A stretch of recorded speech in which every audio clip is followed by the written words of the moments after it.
जीवन की बात चल रही है।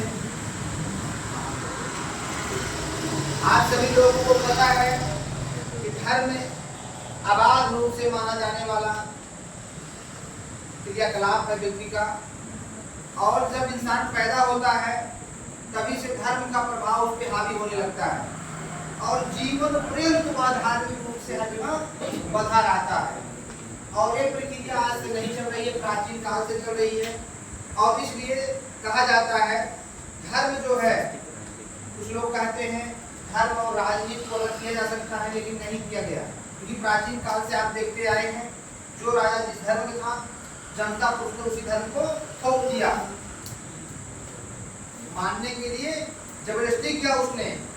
और इस प्रकार से धर्म और राजनीति दोनों कहीं कहीं आपस में टकराते रहे हैं।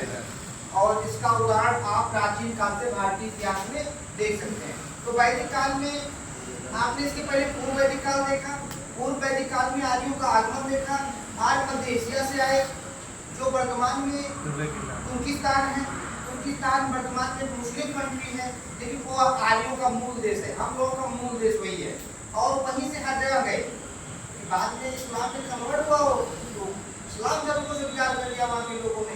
लेकिन वास्तविकता यही है कि आपने देखा ईरान की स्तंभ लेख मिला जिसमें कहा गया कुछ कबीले पूर्व की ओर गए, है ना, अर्थात पूर्व में भाग था और कबीला छोटे छोटे कबीलों में लोग रहते थे। और जब वहाँ जनसंख्या बढ़ी तो लोग आक्रमण के लिए भाग पूर्व की तरफ। जैसे भी बात करते हैं यूरोप के, यूरोपीय कौन से लोग हैं, वो भी आर्य हैं, कबीले के रूप में हर जगह पहुँचते गए और वो बसते गए। धर्म नाम की चीज तो उस समय थी नहीं। इस समय आर्यों का छिड़काव हो रहा था दुनिया में, उसमें धर्म की नाम की चीज नहीं थी, वो मूर्ति पूजक नहीं थे।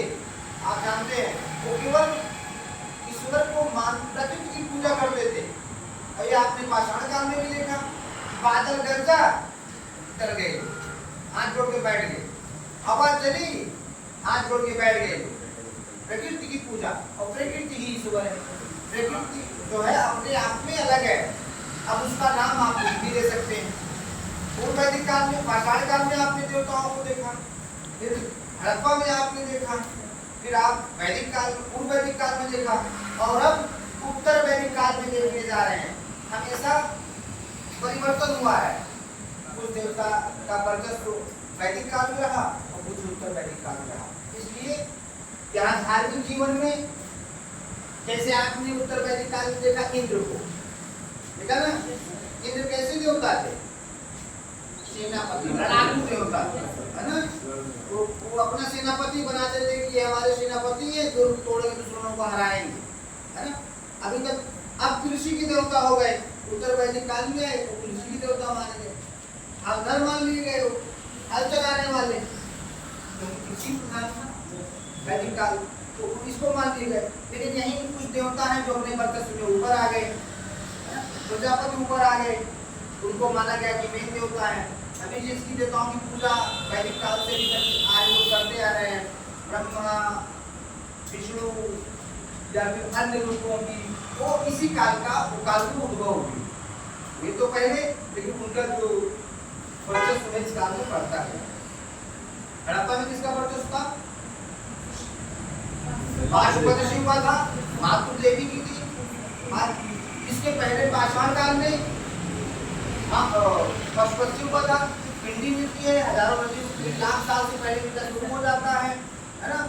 और आपने फिर वैदिक काल में देखा इंद्र आदि का अग्नि वरुण नाशक किया, 4-5 देवता ऐसे रहे आर्यों के जो कि इंद्र के देवता मान लिए गए।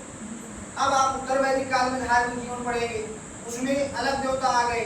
अब वो जो देवता थे वो गौड़ हो गए, अब वर्चस्व दूसरे देवताओं के स्थान पे आ गए। तो इसमें आप नोट करेंगे धार्मिक जीवन में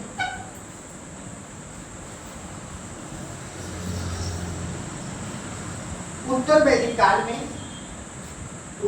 काल में 3 परिवर्तन दृष्टिगोचर होता है।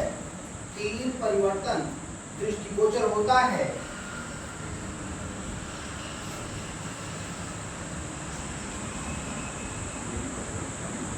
नंबर 1 देवताओं की महत्ता में परिवर्तन, देवताओं की महत्ता में परिवर्तन।